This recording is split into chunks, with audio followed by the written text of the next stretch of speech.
What's going on YouTube? It's TH back again with another video, and today we have a Grade the Mock as we are going to review Bleacher Report and their scouting staff's latest 2024 NFL mock draft. This video is coming out on Sunday, so hopefully you're enjoying the first Sunday of the NFL season. If you're looking for any bets or places to make some bets, check out the description down below. BetUS got you hooked up. We got some great sign-up offers, so I appreciate them sponsoring today's video, and definitely check out what they have to offer you and get some free money for your enjoyment on Sundays moving forward. But that being said, hopefully you are enjoying that first NFL Sunday. You're watching this between games, or if you're watching it after the games, hopefully this is a nice look forward for potentially where your team might be looking and what some prospects that you should keep on your radar. And I'm always really interested by Bleacher Report in their mock draft because they do it as a staff. This isn't like Mel Kiper Jr. or Daniel Jeremiah and what they're hearing. This really is much more a collective group think and what fits they like. So it's just kind of an interesting thought experiment. It's less about being right. It's more so about what fits could potentially make sense. And this far out, that's kind of what I like about it. So we get to the Arizona Cardinals, picking number 1. I didn't make the draft order. It's Bleacher Report. Yell at them, not me.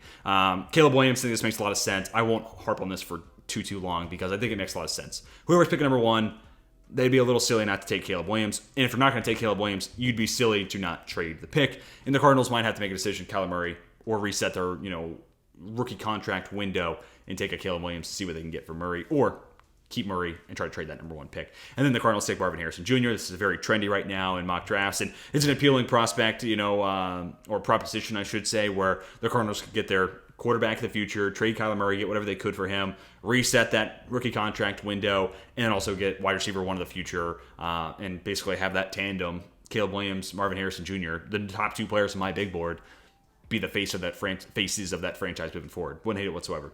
Colts take Olu Fashanu. I don't think tackle is going to end up being a big need once we get to draft season for the Colts. I think Bernard Ryman does take that step forward, but I don't hate the fact that Olu Fashanu is somewhere here in the top 3. I have Joel just ahead of him in my tackle rankings, but Olu is an elite pass protector. So if you're going to prioritize that over the elite run blocking that Alt brings to the table while being a plus level pass protector, I totally understand it. Like, I can totally get where you're coming from. And ultimately, you win the game through the air. Pass protection is just going to be more important than run blocking. And Olu still has some time to get better in that area. He's only a 1-year starter plus 1 game of the 2023 season. So the Colts did opt in this direction. They'd be getting a superstar at left tackle to put next to Quentin Nelson. And good Lord, if you do anything other than run to the left side or take advantage of that left side of the offensive line, you're crazy. Wouldn't hate it for the Colts, but I don't think tackle's going to end up being something that they're looking to target. Buccaneers, Drake Maye, don't hate this whatsoever. Baker Mayfield, Kyle Trask, not an ideal quarterback situation. And if you watched week 1, Drake Maye was doing a lot with a little. And it's similar to what we kind of just saw with Patrick Mahomes week 1. Minus, luckily enough, Drake Maye did not have nearly the amount of drops that Kadarius Toney himself, let alone the entire Chiefs wide receiver core put together. Maye was able to kind of workshop it. No Tez Walker this season, so they're trying to find a life where they can basically win by committee on the outside, or eventually have someone step up as that wide receiver 1. You also got Bryson Nesbitt, who's a solid tight end, but he's having to share the sugar and do a lot of it on himself with his rushing ability as well. So he looks really sharp in that first game against South Carolina and basically picked up where he was last season. And there's a few things technically to clean up, but ultimately, yeah, I think top 5 is the right spot for Drake Maye to go.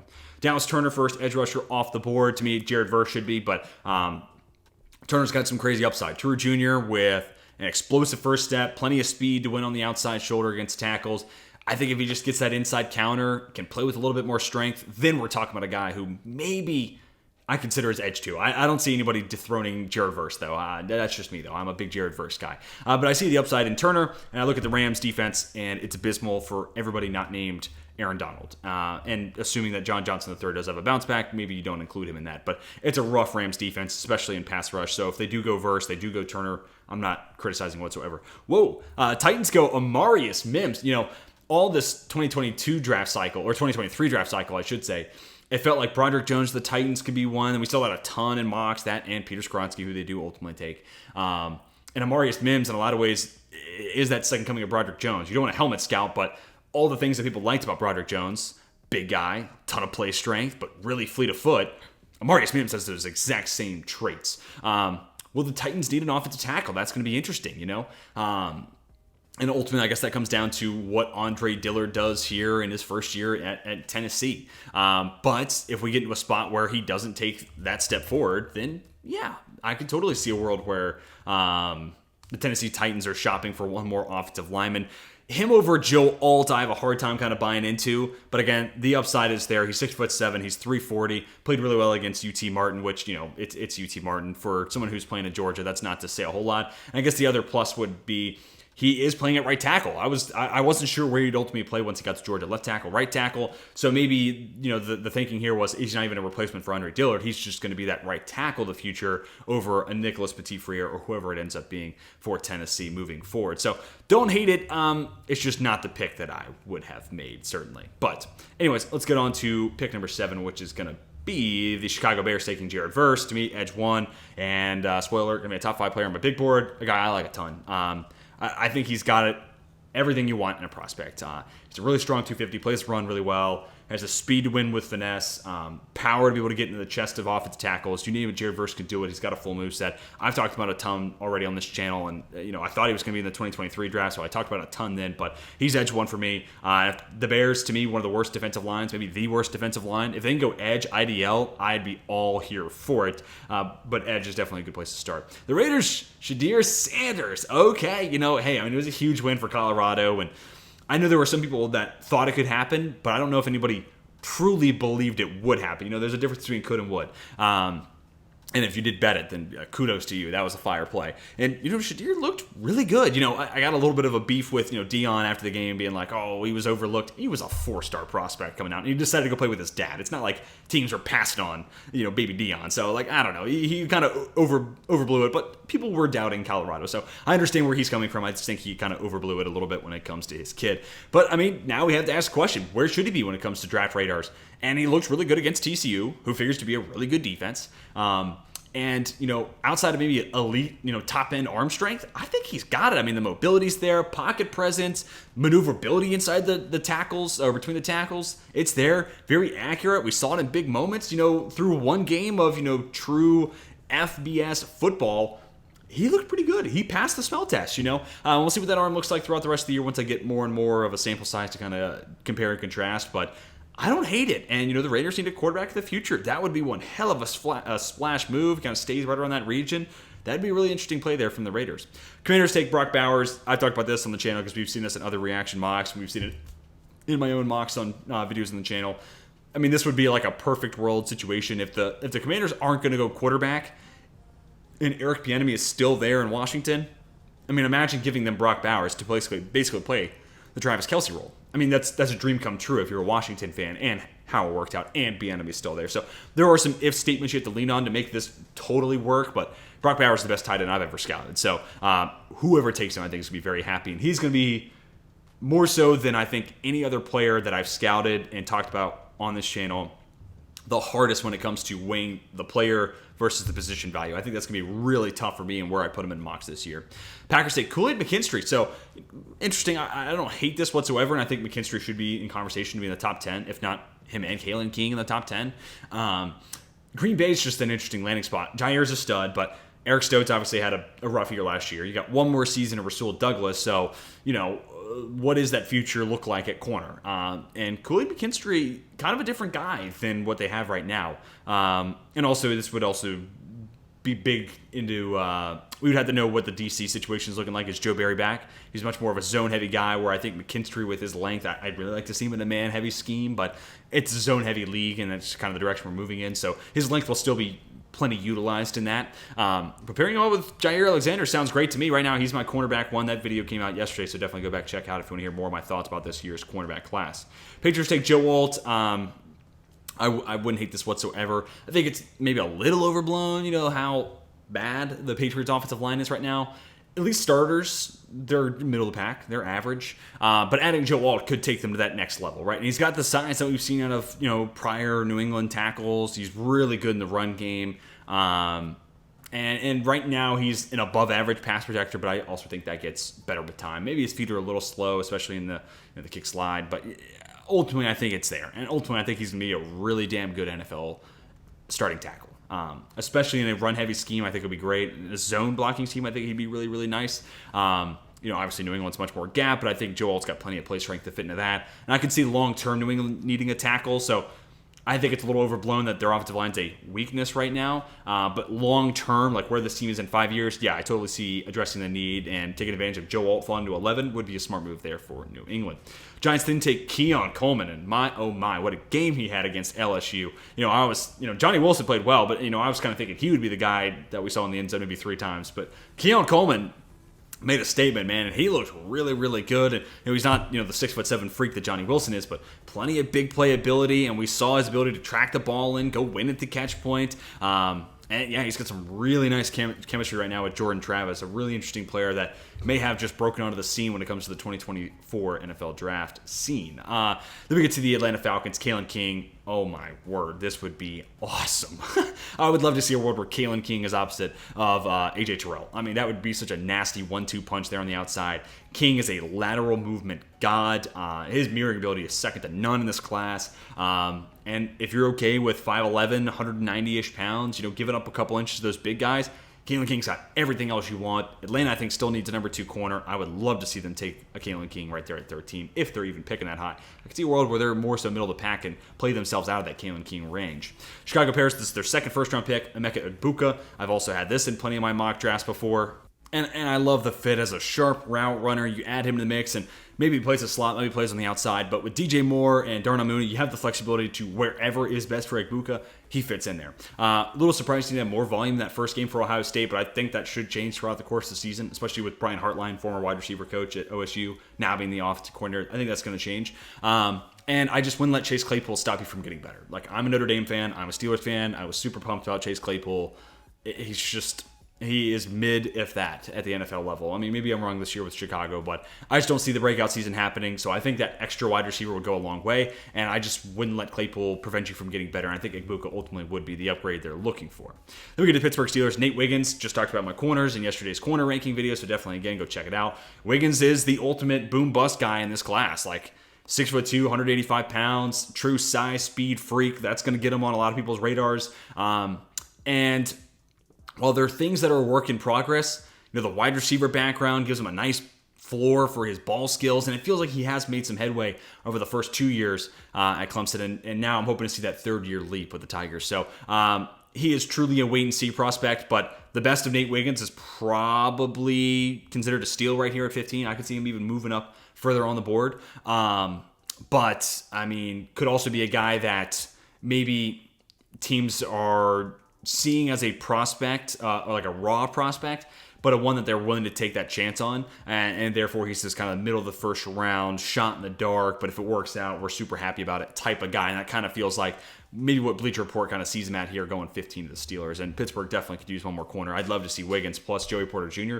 That's a lot of length, a lot of size there on the outside. I'd be really pumped up about that. Broncos take Jazir Newton. Denver did sign Zach Allen, but obviously they're also still, they lost Draymond Jones. Felt like the Allen was the swap for losing Draymond Jones, but still a position where I think they can get better. And Jazir Newton, to me, is just the most NFL ready of the interior defensive line class. Leonard Taylor maybe has a little bit more upside, but Newton here, middle of the first round, you're getting an impact starter who is already great against the run, has a full move set. You don't need to coach him up there. He's NFL ready.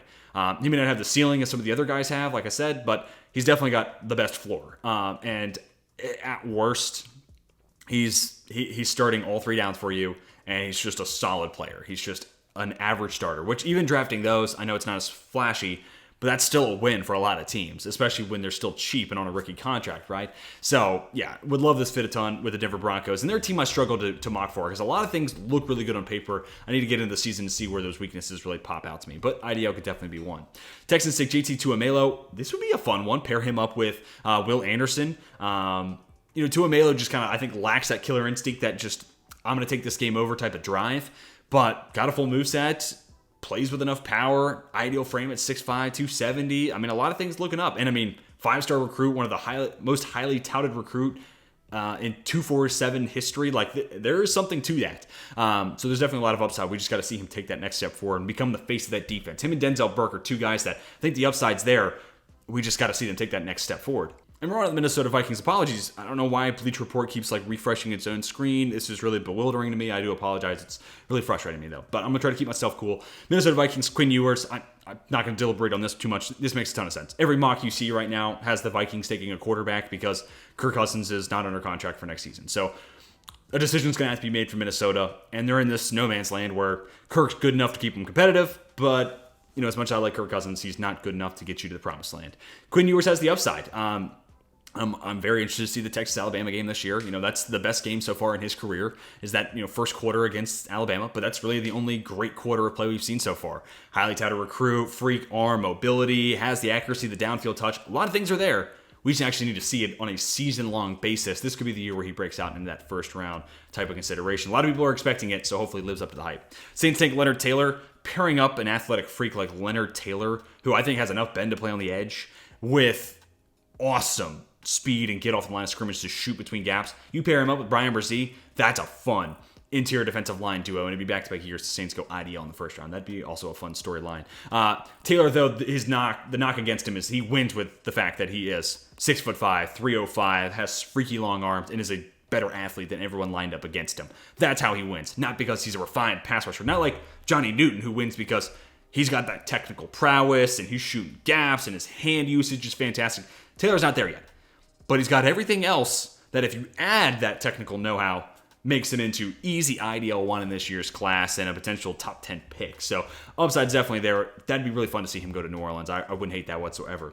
Jags take Chop Robinson. I think this year we're going to see edge actually be an issue this year for the Jags. That's kind of the one spot I'm a little concerned about with Jacksonville going into the season. They are my pick to win the AFC South, but I'm like, if we don't see that year 2 leap from Trayvon Walker, it's Josh Allen and who else now that they've lost Arden Key. So Chop Robinson, I think there might be one potential weakness in this game, that's arm length, but I just need to see another season of it and see how many other tackles give him fits with that, because really only one did that last year. That was DeJuan Jones. So if it's not an issue this year, then we'll forget about it. But if it does pop up again, it's something to note. But he's got great first step on the line of scrimmage, plenty of speed, really solid hand usage, a yoked 250, not terrible against the run, not great, not like a Jared Verse, but he's serviceable against the run to where he's not limiting or taking, he's not a negative war player on rundowns, is the easiest way I can put it. But yeah, like him a ton. He's my edge 3. Really excited about this edge class all in all. Then we get to Seattle. Zach Zinter. He was an honorable mention for my interior offensive line. I don't see him going in the first round. Seattle could go guard, though. I could see where they're trying to find an upgrade there. They're also a roster where it's like they got 3 really good wide receivers, running back set. We'll see what Geno, does this year and what they want to do with him moving forward. But let's just say he works out. Corners look great. Edge maybe, but they've been kind of bargain shopping and they've made do with who they have. Just extended Uchenna Nwosu. Look loaded at linebacker, look loaded at safety right now. They're kind of a tough roster to mock draft for at this point of the year because we haven't seen any weaknesses pop out through the course of the 2023-24 season. So, interior offensive line, don't hate it. I just don't think Zach Zinter is going to be the guy that goes in the first round. No disrespect, but I would just go in a different way. Maybe like a Graham Barton from Duke. I think that would actually be a really solid addition. Chargers take J.C. Latham. Yeah, right tackle stands out as the biggest weakness of that offense in general. I don't think Trey Pipkins takes that step forward. I know it's a little mean. A lot of Chargers fans are excited about him. I'm just not buying in. Latham plays right tackle for Alabama, and the size is there, the strength is there, and his upside, like his best plays look like maybe the third best offensive tackle in this class, right behind 2 guys I think should go top 10, Alt and Fashanu. But then the bad, it's rough. And if he guesses wrong or anticipates a different move basically coming his way, he's handsy. He grabs, it's a flag, and the offense moving back 10 yards. So if we see that cleaned up throughout the course of the season at Alabama, cool. That's my one major flaw with him. We just need to see that consistency or that inconsistency level out and be more consistent to where he's just playing to more of the top end. And when he loses reps, it's not a 10-yard loss. He's a good enough athlete to have recovery ability, kind of like Penny Sewell. He would lose initially at a snap, but be such a great athlete that he'd be able to get back into place. And Latham has that ability. He just needs to trust himself to do that. Next to Miami Dolphins, Braelon Allen. Braelon Allen's a fun player, man. At age 18 and 19, he had 1,200-plus yards each of those seasons at Wisconsin. That's bananas. True power back and win north-south. Big, tall guy, 6'2", plays with a ton of power. Enough long speed, too, to get the job done. He's got lateral movement. He's not a one-trick pony. And Miami, another one of those rosters where it's like, there's no glaring weakness for me right now, other than maybe offensive tackle. We'll see what happens at right tackle this season. So the idea of adding like a first-round running back into that blocking scheme and that run scheme, it should make that offense legitimately unstoppable. They also just took Devon Achane, Raheem Mostert, Jeff Wilson. for that blocking scheme, you don't need to make major investments at running back, which I know that's not a popular opinion right now, especially given the running back market. I understand, I hear you, but from a team building standpoint, it just doesn't make a whole lot of sense to put major investments there when you can preemptively fill a hole before it opens up. So it's fun to think about from like a fantasy football perspective. Braelon Allen in a Miami offense with Mike McDaniel. Oh my God, that'd be awesome. From a team building standpoint, I don't really love it, but I understand mock draft season. It's a really easy place to put Allen in the first round, get a running back in the conversation, and it makes sense for Miami because it'd make that offense legitimately unstoppable. Lions, Cooper DeJean. Yeah, I'd like this a ton. I mean, Emmanuel Mosley's on a one-year deal. C.J. Gardner-Johnson's on a one-year deal. Yeah, there might be a starting corner spot open pretty soon in Detroit, basically in a year's time. And DeJean, if you think he plays outside, he's got the length, the size, the athleticism to be a man press corner. Don't have to worry about him getting beat over the top. The only athletic thing that I think he lacks is maybe some change of direction skills, some lateral movement. But otherwise, this dude might be the best athlete in this class. Just an insane background of just being the best athlete everywhere he went in any sport he played. But he might also play slot corner safety. And that's where, right now, I'm thinking he's a slot strong safety. So I wonder how he fits into Detroit. So I would like this if it was a different landing spot. I think the last mock we reacted to, he went to Baltimore. Again, I would like a different landing spot if he does end up playing slot corner / safety, because they both already have guys do that. Brian Branch, Detroit, Kyle Hamilton in Baltimore. But if he's playing outside corner, then yeah, I'd love it for both. Ravens need an outside corner. The Lions will need one or need to get one some point next offseason. I don't hate it from that standpoint. We just got to figure out what DeJean and his position is going to be at the NFL level. All right, on to the Baltimore Ravens. Mason Smith, he's a true upside guy. Just not enough college football under his belt to see what he fully is, but highly touted recruit, and the athleticism is there. Played edge his first year at LSU, moved to interior defensive line, got hurt week 1 last year. Now we get to see what he looks like as an interior defensive lineman. So can't really say a whole lot what is there, but we know the highly touted recruiting background, that helps a ton, and he is a freaky athlete. So now we wait and see what he can do as an interior defensive lineman. Would like this a ton. Like Mason Smith is the athletic pass rusher, paired up with Travis Jones, the big body run stopper who they drafted in the 3rd round a couple years ago from UConn. That's a really fun pairing there on the inside moving forward for Baltimore.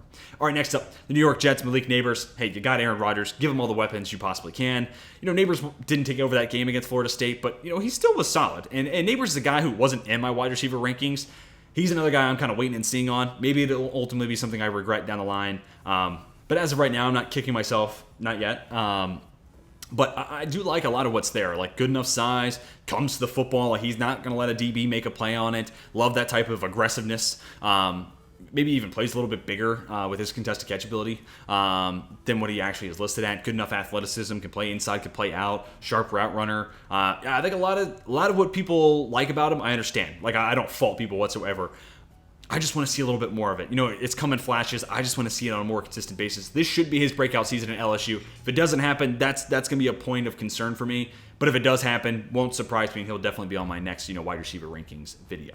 All right, on to pick number 27. Dallas Cowboys take Patrick Paul. So last mock we reacted to, Paul was like 12 overall. 27 feels a lot more possible if he's going to go in the first round. I still see him as more so a really nice, solid pass protector you could get in the second round. He's not a great athlete. When he guesses wrong, he gets a little handsy. Not quite J.C. Latham bad, but he does it not just as much, but he does it too. And yeah, again, he just kind of lacks that high-end athleticism. I think will push him up high on boards, but he's a really solid pass rusher, or pass protector, I should say. And he's really sound from that standpoint, the hand usage, and he kind of makes up for his lack of athleticism with know-how. So because of that, again, I think of him more as like a second round, a solid plug-and-play offensive tackle. May not be the best in the league, but he'll be pretty darn good, especially if you're a pass-happy offense. He'll be a solid fit for you. But the first round love, man, I'm actually a little surprised by that, but, hey, we'll see where the year goes. Remo Zune to the Bengals. I actually don't think this will happen. I don't think Zinter will go wide receiver round 1. I think Charlie Jones is Tyler Boyd of the future. He's such a sharp route runner at Purdue. I think he totally fills that role. And you also have Andre Yoshivas, who's making plays throughout the preseason. Maybe he works himself further into the mix. But would I love to see them go first-round wide receiver? Absolutely, because why not? Add one more round 1 wide receiver to T. Higgins, Jamar Chase. I would love it. Zune was my wide receiver 3, so I like the prospect a lot. Good blend of size, athleticism, route running ability, all that sort of stuff. Good enough after the catch as well. He's just kind of a jack of all trades while having enough size and downfield ability that really kind of caught my eye. The 49ers, Kingsley Suamataia. Love this kid a ton. He was my OT3. feels like I'm a little ahead of him than everyone else. Like, I would much prefer buying the upside of what Tuimoloau could be versus what I know Patrick Paul is. A guy who made a huge step in the right direction last year as a run blocker, while also being this massive 6'8" human being and a really stout pass protector. And BYU's become a nice little pipeline for these offensive tackles too. So like, don't take that for granted either. And the 49ers, Colton McKivitz, I don't know how that's going to look at right tackle, but week 1 against TJ Watt, I'm sure he's probably not going to look very good. So I could totally see if they feel comfortable moving Tuimoloau to the right tackle spot, where that could work and that becomes a potential hole filled. Cam Kitchens to the Buffalo Bills. So there's plenty of times, Micah Hyde, Jordan Poyer are not going to be around forever. Would be wise to plan for the future. I know Christian Benford could play safety. Yes, I know DeMar Hamlin's still there, and he's going to win comeback player of the year just by playing a snap this year. I mean, it's an incredible story, and you can't make this stuff up. But Cam Kitchens, no disrespect to those two, is a better football player. And he's got a higher upside. And he's just been a freak at Miami. Coming downhill, great tackler inside the box. Just plays like he's got his hair on fire. Also, a ton of ball production. So I think as a true free safety, it works. As a box strong safety, it works. And at Buffalo, you play him in that split safety defense. He's just going to be a fantastic player, making a bunch of plays on one half the field, while also you feel comfortable with him being the last line of your defense if the ball does come his way. So love that fit a ton. I've seen it in plenty of mocks. I think I've done it in 1 or 2 as well. So not surprised to see it here from Bleacher Report. On to pick 31, the Philadelphia Eagles, Javon Bullard. I like this a ton. In theory, it's like, does Sean Desai even have like a Chauncey Gardner role in his defense? Because is that the reason they let him walk? Because otherwise, that contract's not gaudy that Detroit gave him. Like, why didn't they bring him back? Considering, at one point, he was leading the league in interceptions last year. But if there is that role, and they just didn't want to pay Chauncey Gardner-Johnson, Javon Bullard's not a bad person to take and have him be that replacement. The same could have been said about Brian Branch, and they passed on him through the first round. So, maybe they don't have this role in the defense. Like, who knows? But really instinctive player. You feel that instinct, or feel those instincts in zone coverage. Willing tackler, good against, the run, and can be used as a blitzer. Like him close to the line of scrimmage, good enough in coverage, and I think man coverage has come a little bit in the right direction. I think with another year at Georgia, I wouldn't be surprised if he continues to get better in that area. Therefore, kind of putting him in this first round conversation, despite being a slot, strong safety hybrid player, which it's been tough to find, first round value for those guys. I mean, look no further than Brian Branch. Last pick to talk about is Chris Jenkins Jr. going to the Kansas City Chiefs. I love this. I love Chris Jenkins Jr. a lot. He may be a little undersized, but you don't see it with how he plays the run. Truly does play like his dad, who was an NFL veteran, a monster against the run in the inside of the Jets defensive line, among others. And you totally see that prowess and that technique and that understanding for the position,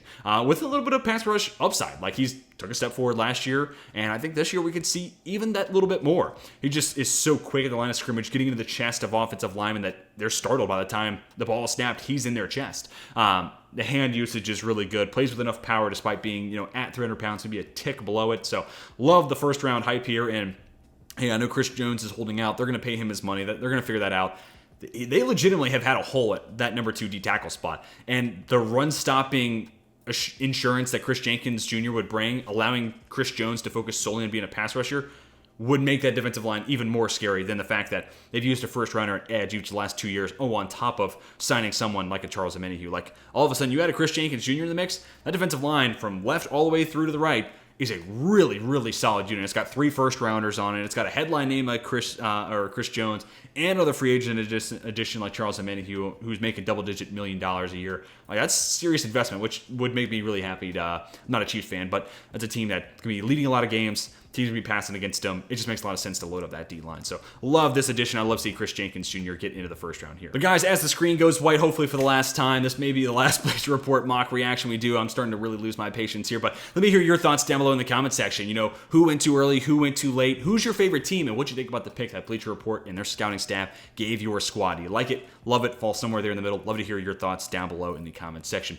If you guys enjoyed, hit the like button. Seriously helps me and the channel out a ton, especially with these draft videos. Really would mean the world to me. And if you're new right here, want to see more football content or draft content as we get closer to the 2024 draft, be sure to hit that big red subscribe button. We'll have plenty of both in the coming days, weeks, and months. But that's going to do it for me. Hope you all have a fantastic rest of your day. And until next time, my name is Tej, and I'm signing off.